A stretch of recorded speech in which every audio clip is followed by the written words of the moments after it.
Hello friends, पिछले दिनों संसद में जब वित्त मंत्री निर्मला सीतारमण से सहारा के भुगतान को लेकर विपक्षी सांसदों ने सवाल किया तो वित्त मंत्री निर्मला सीतारमण ने कहा कि सरकार सहारा निवेशकों का पाई पाई भुगतान करने को तैयार है, लेकिन कोई कागज़ तो लेकर आए, आप कागज़ लाइए, हम भुगतान करेंगे। इस तरह का बयान निर्मला सीतारमण ने लोकसभा में सहारा के भुगतान को लेकर दिया था। इसके बाद हर जगह यही सवाल हो रहा था कि आखिर आपका पता क्या है, आपका एड्रेस क्या है, हम सहारा के जो कागज़ हैं, कागजात हैं, जो निवेश के पेपर हैं, आखिर हम लेकर किस पते पर आएँ, कहाँ भेजें कि हमारा भुगतान हो। अब कल राजस्थान के उदयपुर में निर्मला सीतारमण थी। वहाँ पर सहारा के कुछ कार्यकर्ता और निवेशकों ने निर्मला सीतारमण से मुलाकात की और निर्मला सीतारमण से सीधा उन्होंने सहारा के भुगतान को लेकर सवाल किया। साथ ही साथ उन्होंने यह भी कहा कि लोकसभा में जो आपने बयान दिया था कि आप कागज़ लाइए और हम भुगतान करेंगे, तो आपका क्या कहना है। इस पर निर्मला सीतारमण ने फिर स्पष्ट रूप से कहा कि आप हमें कागज़ दीजिए, हम आपका पाई पाई का भुगतान करेंगे। आगे मैं आपको ऑडियो सुनाऊंगा कि उन्होंने क्या कहा है, पहले मैं बता देता हूं। साथ ही साथ उन्होंने यह भी कहा कि आप हमारे एड्रेस पर भेज दीजिए, हम तक अपना कागज़ पहुंचाइए, हम उस कागज़ को जो जस्टिस D.R. सुभाष रेड्डी की जो कमेटी है, जहां से कि सहारा रिफंड पोर्टल का कार्य किया जा रहा है, जिनकी देख रेख में R. Subhash Reddy justice, retired justice R. Subhash Reddy, उनकी देख रेख में यह काम किया जा रहा है। तो उन्होंने कहा कि हम आपके सारे कागजातों को उस कमेटी तक पहुंचा देंगे और आपका भुगतान सुनिश्चित करेंगे। तो पहले आप सुन लीजिए क्या उन्होंने कहा है, उसके बाद हम लोग बात करेंगे कि आपको आखिर डॉक्यूमेंट कहाँ भेजना है, कैसे भेजना है, कौन कौन से डॉक्यूमेंट भेजना है, किनको भेजना है, उस पर हम लोग विस्तार से बात करेंगे। इसलिए यह वीडियो आप लोगों के लिए काफ़ी महत्वपूर्ण है, इसलिए इस वीडियो को ज़्यादा से ज़्यादा लाइक और शेयर करें ताकि ज़्यादा से ज़्यादा आपके साथियों तक यह वीडियो पहुंच सके। तो आइए सबसे पहले हम लोग सुन लेते हैं कि आखिर निर्मला सीतारमण ने कल क्या कहा। अरे एक लिस्ट बोलो। मेरा निवेदन ये है कि हम लोगों ने सारे प्रयास किए गए हैं और सारी चीज़ें यहाँ अवेलेबल है। सुप्रीम कोर्ट में भी इसका मैटर चल रहा है। कहीं हम लोगों ने इस तरीके से कार्रवाई की हुई है, तो हम लोगों को बहुत इस पर डिफिकल्टियाँ आ रही हैं, बहुत प्रॉब्लम क्रिएट हो रही हैं। उदयपुर संभाग में इतनी FIR भी लग रही हैं, इतना लोग परेशान कर रहे हैं, पीछे वाले भी कर रहे हैं, खाने वाले भी कर रहे हैं। इन चीज़ों का समाधान हम लोगों को नहीं मिल पा रहा है। जबकि एक बार आपको रिक्वेस्ट करनी नहीं आप सुनिए मेरे पास पार्लियामेंट में इस विषय में विस्तार से मैंने जवाब दिया, सुना मैडम, है ना। हर केस का सहारा का जितनी भी कंपनी है, हर एक का विषय के ऊपर सुप्रीम कोर्ट की निगरानी में काम चल रही है।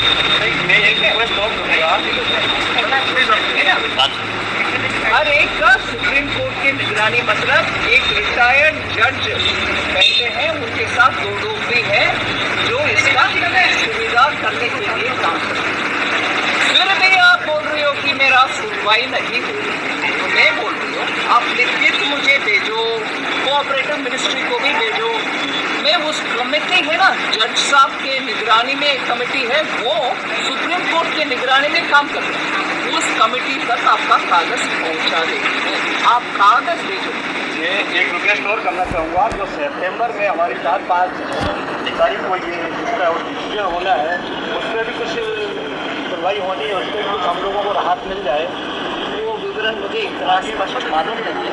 अगर आप लिस्ट भेजो, मैं ज़रूर आश्वासन में आऊँ इसको वो जज का कमेटी में दे दें। ठीक है, थैंक यू। तो दोस्तों, आपने सुना कि किस प्रकार से वित्त मंत्री निर्मला सीतारमण ने स्पष्ट रूप से कहा कि आप कागजात को ये मेरे तक पहुंचाइए, मेरे ऑफिस तक पहुंचाइए या फिर वित्त मंत्रालय तक भेजिए। मैं उन सभी कागजात को जस्टिस आर सुभाष रेड्डी की जो कमेटी है वहां पहुंचा दूंगी और आपका भुगतान आपको मिल जाएगा। तो दोस्तों, आपकी जो समस्या थी कि आखिर जब निर्मला सीतारमण बोल रही है कि आप कागज़ दो, हम भुगतान करने को हम रेडी हैं, तो अब जवाब आ गया है कि आपको जो भी आपका निवेश से संबंधित कागजात हैं उन्हें निर्मला सीतारमण के एड्रेस पर भेजना है या फिर वित्त मंत्रालय के एड्रेस पर भेजना है।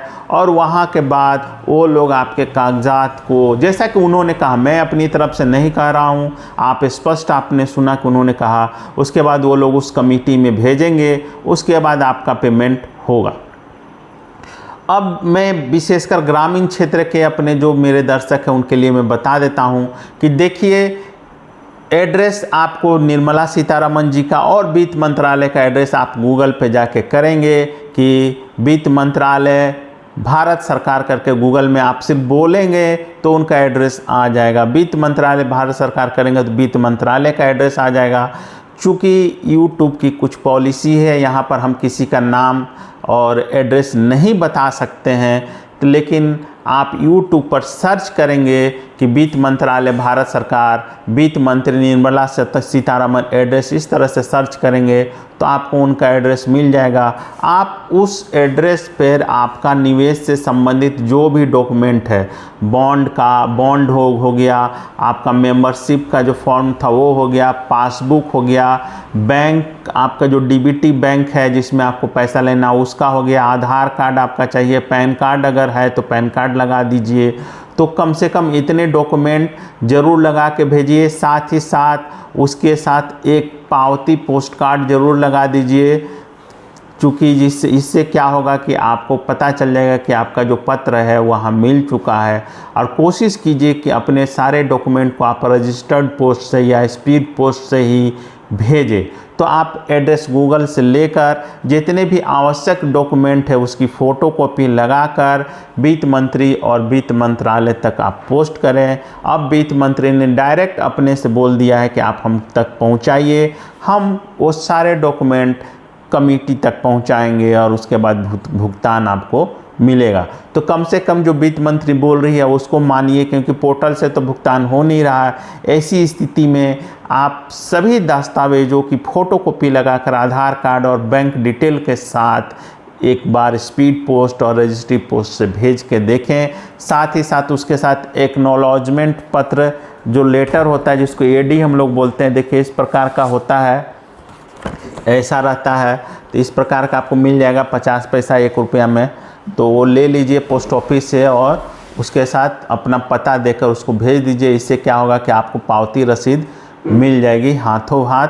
साथ ही साथ अगर नहीं भी होता है तो आप ऑनलाइन भी, अगर रजिस्ट्री या स्पीड पोस्ट कर रहे हैं तो आप ऑनलाइन भी निकाल सकते हैं। मैं इसलिए बोल रहा हूँ कि यदि आप फ्यूचर में कभी जानना चाहें कि मैंने जो पेपर भेजा था उसका क्या हुआ, तो आप RTI लगाकर अपने रजिस्ट्री नंबर से, अपने नाम से पूछ सकते हैं कि मैंने ये इस नाम से इस तारीख को भेजा था, वो उस पेपर का भुगतान का क्या हुआ। ये वीडियो मैं बाद में बना के आपको बता दूंगा कि आगे का प्रोसेस क्या करना है।